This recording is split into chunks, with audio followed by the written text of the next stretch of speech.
ha sido aprobada la Ley 2466, conocida como la reforma laboral. Y en Helmoc Asesores tenemos interés en transmitirles una lectura, un análisis, un contexto de lo que esta reforma nos trae, qué implicaciones va a tener, qué impactos va a tener en la economía, qué cambios sustanciales van a operar desde la promulgación de esta reforma laboral. Empezamos con un tema central que son los recargos por trabajo nocturno.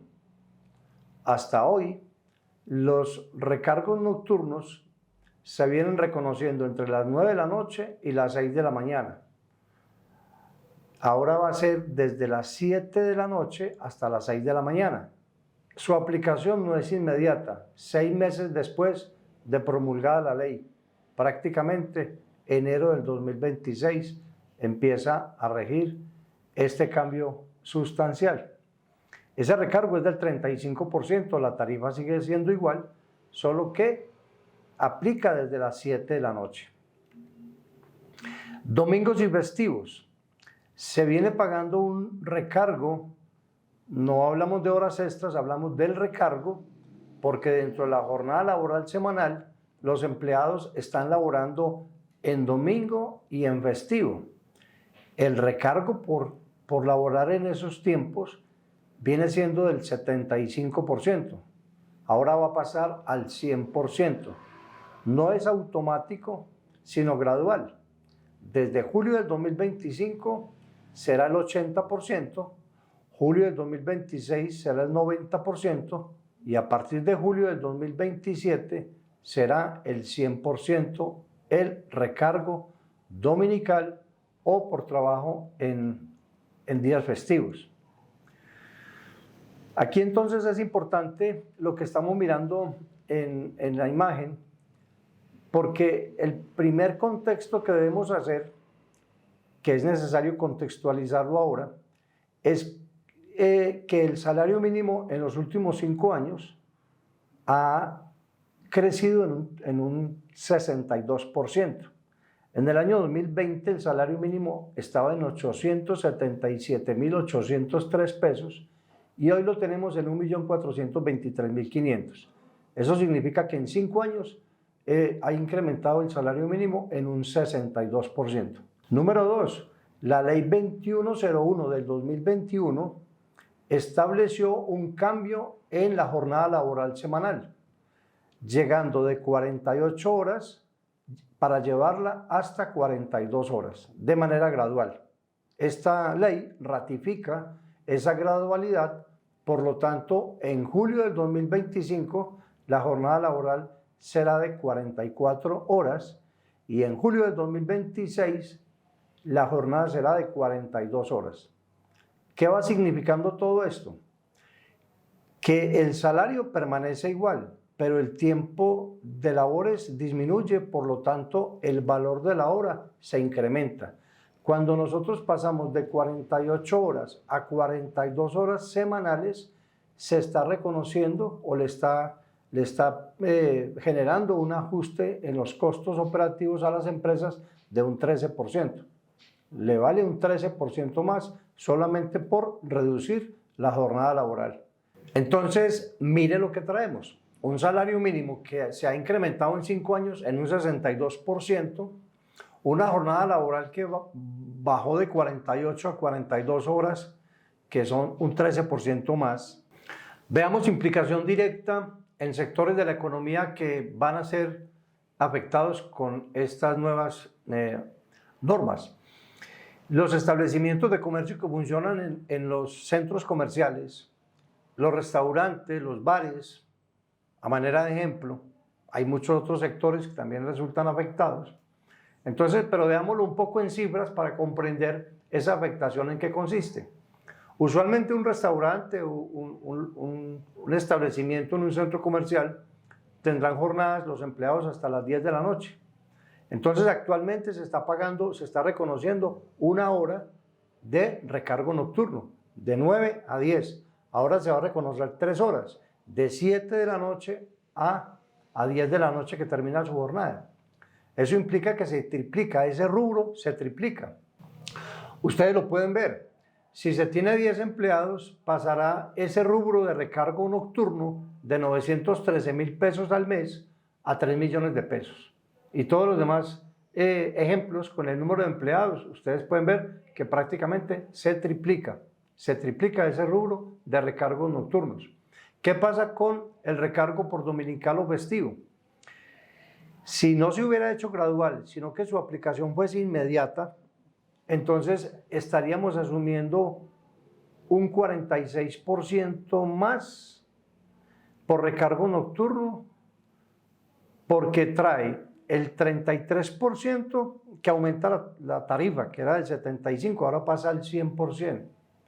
Pero debe considerarse también que al bajar la jornada laboral se hace más costoso el valor de la hora. Y como les decía ahora, el valor de la hora es el que se toma como referente, como base, para liquidar el recargo nocturno y el recargo dominical. Entonces, el impacto es fuerte, es gradual. En julio de este año va a haber un incremento del 11.5% en los costos reales de la organización. En el año siguiente ya pasa al 90% y ya en el 2027 pasa al 100%. Pero los impactos en cifras universales y en cifras porcentuales es importante. Veamos otro sector de la economía que resulta también afectado en sus costos, ¿no? En sus estructuras de costos. Los hoteles, los centros hospitalarios, las empresas que aplican 3 turnos para su operación. Como son organizaciones que ya vienen reconociendo unos recargos fuertes por dominicales, por festivos, recargos nocturnos, plenos, es decir, hoy un empleado que tiene turno de 10 a 6 de la mañana estaría recibiendo 9 horas de recargo por trabajo nocturno, ahora va a recibir 11 horas. Otro asunto central que trae la reforma laboral es la priorización que se establece sobre el contrato a término indefinido. No quiere decir que prohíbe los contratos a término fijo o por hora labor, sino que los restringe.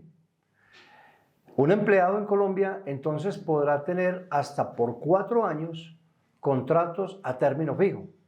Llámese 1 año o menos de 1 año, o por hora labor, hasta por 4 años.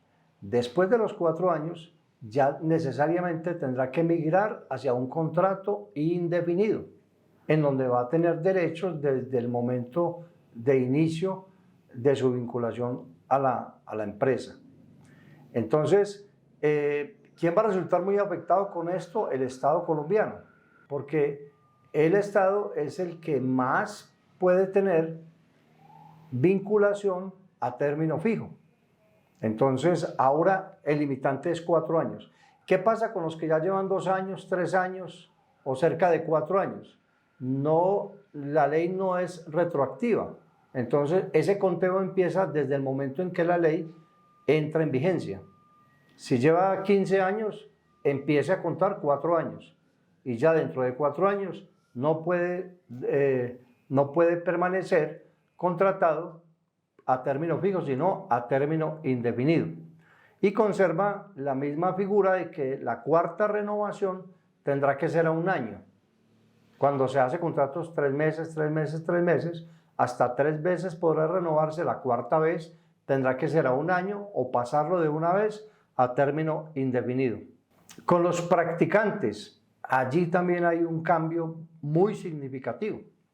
Los practicantes en Colombia vienen generando un ingreso del 75% en su etapa de práctica y un 50% en su parte lectiva. Establece la norma 75% cuando el índice de desempleo está sobre 2 dígitos, que es lo que ha pasado en los últimos tiempos. Entonces venimos pagando un 75% del salario mínimo por un practicante, más el auxilio de transporte, más su afiliación a la salud y a la ARL.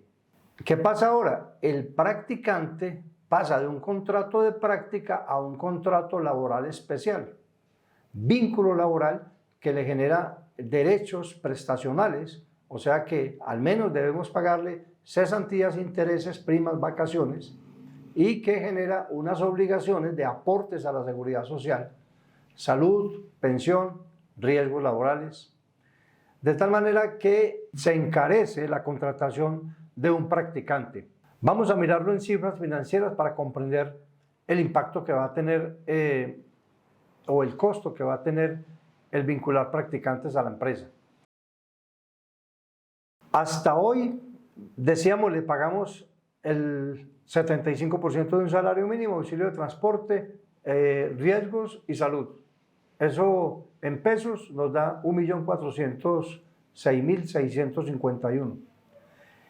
Ese 1.406.000 ahora se convierte en 2.253.793, porque debemos pagarle no el 75%, sino un salario mínimo, más el auxilio de transporte, más las prestaciones, más los aportes adicionales que ahora la ley obliga. Entonces vamos a pagarle 2.253.793. Eso es un 60% más de lo que le pagábamos, de lo que nos costaba antes tener el practicante. Y con respecto al salario mínimo, es el 158% de un salario mínimo. Entonces observemos esto, la ley dice, quien no contrate practicantes estando obligado a hacerlo, deberá reconocerle al SENA 1.5 salarios mínimos por cada practicante que no esté vinculando. El empresario podrá decir, asumo el costo de 1.5 salarios mínimos al SENA por cada practicante, o asumo el costo que representa tener un practicante, que es el 1.58. Obsérvese que es mayor el costo teniendo el practicante, sin tener en cuenta lo que a las empresas les significa tener un practicante. Seguramente tendrá que tener una persona que le capacite, que lo supervise, y si dura 6 meses, entonces a los 6 meses otra vez un capacitador, un supervisor. Entonces podrán estimar las empresas que sin tener en cuenta el costo de ese capacitador, ya está pagando más por tener un practicante. Es decir, sale más económico pagar la sanción de 1,5 salarios mínimos que asumir todos los costos que me representa tener un practicante. Eso podría desmotivar la vinculación de practicantes a las empresas. Esa es una realidad financiera que está plasmada en esas cifras que les estoy presentando. Hay otra serie de artículos que también vamos a mencionarlos, no todos, pero sí los más importantes, y es, por ejemplo, la práctica que hacen los médicos en su año rural, que va a tener ya una asignación salarial de al menos un salario mínimo. Ellos no recibían asignación salarial, ahora la van a tener porque ha quedado normado de esa manera. Las madres comunitarias, las madres sustitutas que reciben un auxilio de bienestar familiar, ahora no, ahora van a ser vinculadas como empleadas oficiales a través de bienestar familiar con todos sus derechos por vínculo laboral. Esto se hará paulatinamente de acuerdo a unas partidas presupuestales de bienestar familiar en el transcurso de algunos años. Pero esas madres sustitutas, esas madres comunitarias, ahora se convierten en empleados oficiales con un salario y con unos derechos prestacionales y de afiliaciones a seguridad social y parafiscales. Se establece claramente en la norma licencias remuneradas por permisos para atender citas médicas, tratamientos, pero también para atender asuntos de obligaciones escolares como acudiente o situaciones judiciales, legales, etc. Se concede un día de descanso semestral para los trabajadores que se desplacen hacia la empresa y desde la empresa en bicicleta. El que use bicicleta tendrá entonces al año 2 días de descanso remunerado. Se genera el auxilio de conectividad, que se corresponde exactamente al valor que se paga por auxilio de transporte para los que están realizando teletrabajo. Además, cuando el teletrabajo se desarrolle en otros países, el empleador tiene la obligación de de concederle un seguro médico internacional a ese trabajador que estará prestando sus servicios desde otra nación. Las empleadas de servicio doméstico se obliga a que con ellas se haga un acuerdo laboral por escrito. Recordemos que las empleadas domésticas tienen los mismos derechos que tiene cualquier empleado en Colombia, con respecto a las prestaciones, con respecto a las afiliaciones al sistema de seguridad social. Ahora, las empresas que tienen más de 100 empleados tendrán la obligación de tener 2 empleados en condición de discapacidad por cada 100. Cuando lleguen a 500, ya no serán 2 por cada 100, sino 1 por cada 100. Eso también tiene una gradualidad de aplicación por los ajustes que las empresas tengan que hacer y por la presencia, si existe o no, de discapacitados en la región en la que puedan estar. La ley prevé que va a ser de manera gradual, hasta 2 años, en 2 años obliga por completo, pero si las empresas voluntariamente quieren cumplir de una vez, lo pueden hacer. Pero la obligación se va a generar en el segundo año de vigencia de la ley. Mencionábamos que esta ley está respetando la gradualidad de la jornada laboral que estableció la ley 2101 del 2021. Entonces, reiteramos, en julio del 2025 pasamos a 44 horas, en julio del 2026 pasamos a 42 horas. Y ahí vale la pena mencionar que esta rebaja de jornada laboral no puede, digamos, manipularse. El Ministerio de Trabajo estará pendiente de que cuando se disminuya 2 horas es porque son 2 horas semanales menos que el empleado va a laborar, que va a permanecer en la empresa.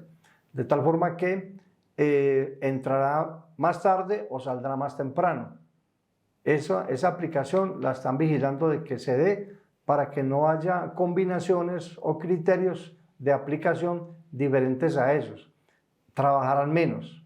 O salen antes o entran después, o se aplica lo que es la flexibilización laboral, en la cual unos días laboran más, otros días menos, pero que al final el conteo de la semana nos dé eso que establece la jornada laboral. 44 en julio del 2025 y 42 en julio del 2027. Para las microempresas, los independientes y los hogares se va a permitir que hagan aportes a la seguridad social por tiempo parcial. Las plataformas digitales traen un cambio y es primero la diferenciación, si el empleado es dependiente y subordinado o es independiente y autónomo. El primero, dependiente y subordinado, lo cobija el Código Sustantivo del Trabajo, o sea que tiene todos los derechos laborales de cualquier empleado vinculado laboralmente. El segundo, que es independiente y autónomo, no tendrá lugar a prestaciones sociales y demás, pero la seguridad social tendrá que asumirla el contratante en un 60%. Entonces, él estará afiliado a la seguridad social, él aportará un 40% y el empleador, en este caso las plataformas, pagarán un 60%. Queda establecido que el Estado asumirá el 25% de un salario mínimo por cada empleo nuevo que se genere con personas jóvenes, con mayores de 50 años y con mujeres. El Estado asumirá un 25% de un salario mínimo. Esto sucederá mientras el país supere el promedio de desempleo que tiene la OCDE. Este beneficio se va a conceder hasta por 6 meses por cada empleo nuevo. Esto aplicará para empresas que tengan hasta 50 empleados o para aquellas que tengan más de 50 empleados, pero que puedan demostrar que sus ingresos, comparando los últimos 2 años, haya sido inferior o igual al IPC. Tiene más de 50 empleados, pero sus ventas están por debajo del IPC, el registro de incremento de sus ventas también dará derecho a este auxilio que se llama Crea Empleo. 25% sobre un salario mínimo por cada uno de los nuevos empleos que genere con jóvenes, con mujeres y con adultos mayores de 50 años. Importante, se elimina el requisito de autorización expresa del Ministerio del Trabajo para que los empresarios puedan liquidar horas extras. Ya no habrá que hacer ese trámite dispendioso, demorado, a veces infructuoso, para que el Ministerio del Trabajo concediera el permiso de liquidar horas extras. Ya se obvia ese requisito. Sí deberá tener el empresario debidamente registrado todo el acontecer de horas extras. En qué tiempo, cuánto pagó, qué lo motivó, todas las... habrá formatos seguramente que en los decretos reglamentarios vengan para poder tener esa información disponible para las autoridades competentes. Se autoriza el pago directo al trabajador de cesantías o intereses de manera mensualizada o mensualizada al fondo de cesantías, para no hacer un solo pago anual que pudiera resultar muy oneroso financieramente. Se podrá hacer anticipos mensuales a los fondos de cesantías, o podrá pagarse también al empleado, puede mensualizarse siempre y cuando cumpla con las condiciones para poder recibir las cesantías. Recordemos que ese es un rubro para cuando él esté cesante, pero que la ley permite bajo ciertos criterios que se le pueda entregar al empleado también esas cesantías. Repasemos, algunos de los criterios son los que tienen que ver con la vivienda, porque adquiere vivienda, porque adquiere un lote o terreno para construir, porque va a remodelar, porque va a pagar un crédito hipotecario, etc. Lo que funciona alrededor de su vivienda de habitación puede dar para que él reciba directamente las cesantías, y puede darse el pago de cesantías y de intereses de manera mensualizada también. Se mantiene la responsabilidad solidaria entre los contratistas y los subcontratistas, en el entendido de cuando usted contrata para una obra, ese a su vez va a contratar otras personas, entonces ese contratista tiene obligaciones laborales con sus empleados, pero si él no las cumple, el contratante solidariamente tendrá que responder por todas esas obligaciones laborales que sean incumplidas por el contratista. Eso lo está ratificando esta reforma, porque eso estaba normado ya. Cuando los empleados tienen personas a cargo, menores de edad, ancianos, personas en condición de discapacidad, tienen derecho a convenir con su empleador unas jornadas flexibles para él poder atender esta obligación. Y el empleador tiene 15 días para darle respuesta a la propuesta que él está haciendo, y entonces acordar la manera que él pueda atender esas necesidades de las personas que tenga a cargo.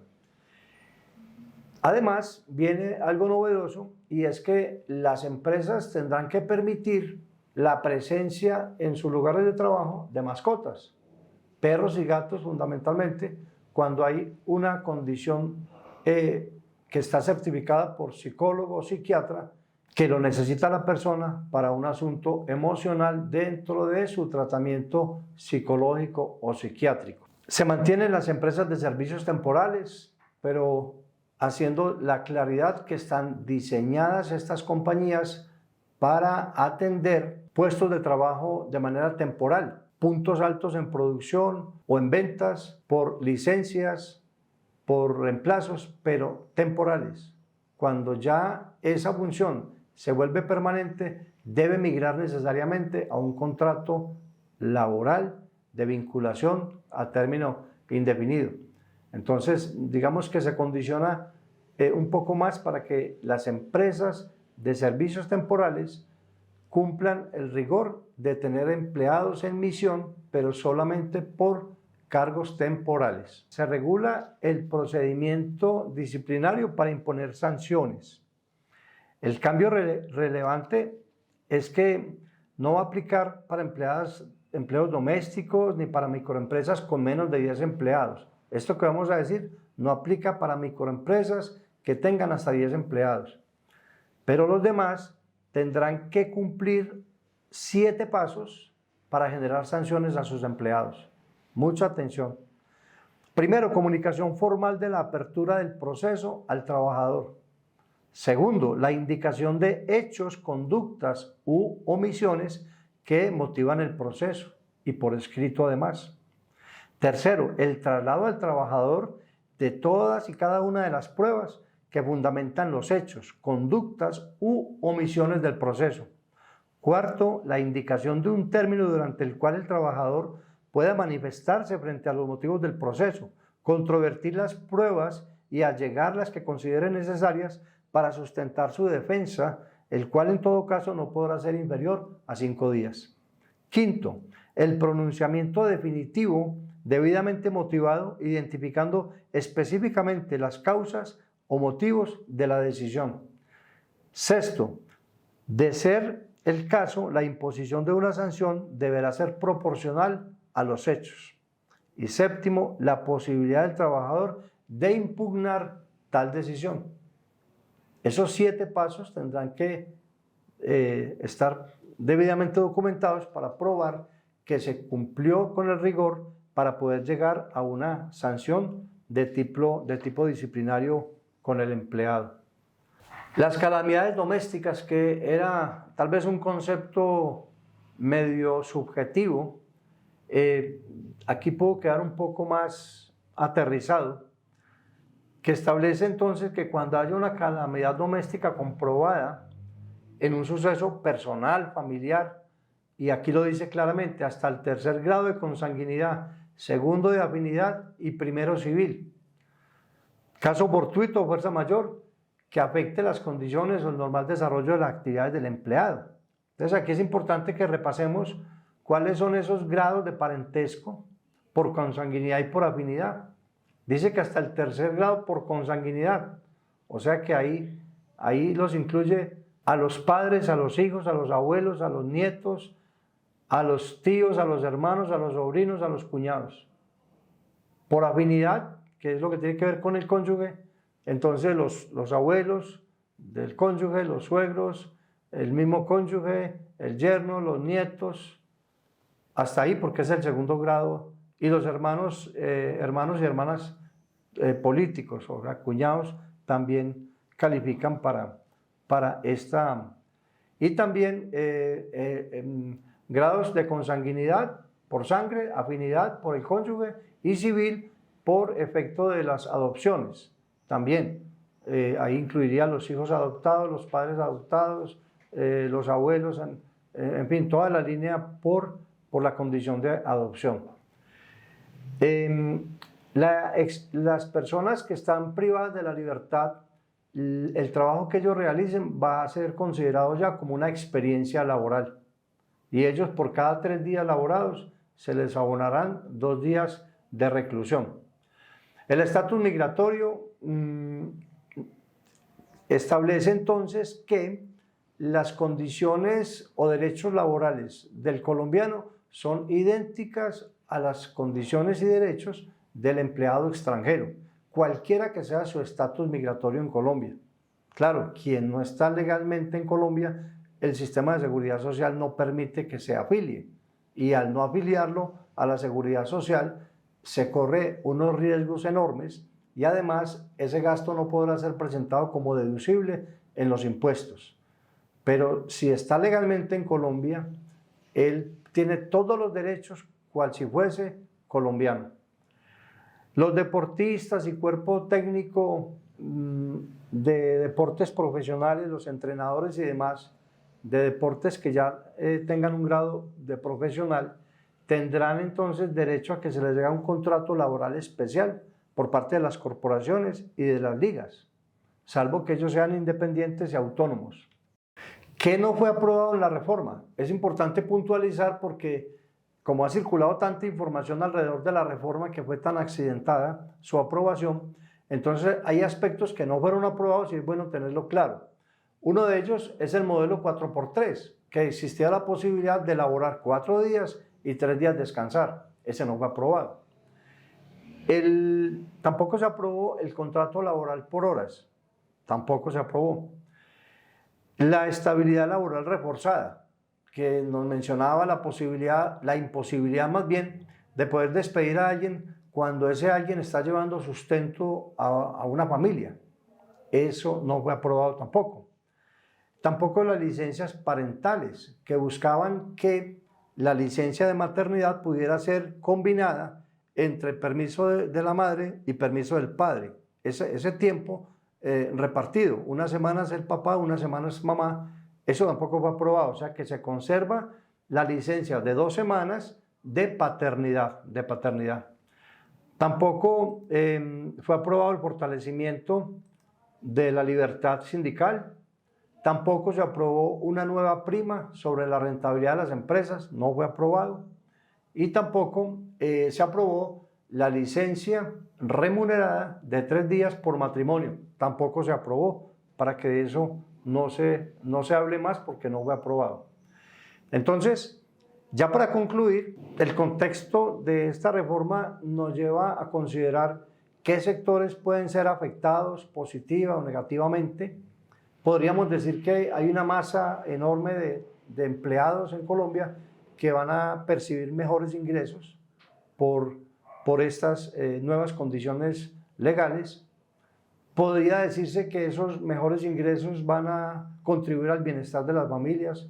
Podría decirse que pueden aumentar el consumo, por lo tanto los comerciantes que no emplean en horarios nocturnos o dominicales, que no les afecta en buena parte esta reforma, pueden recibir ese beneficio porque puede haber más capacidad de consumo.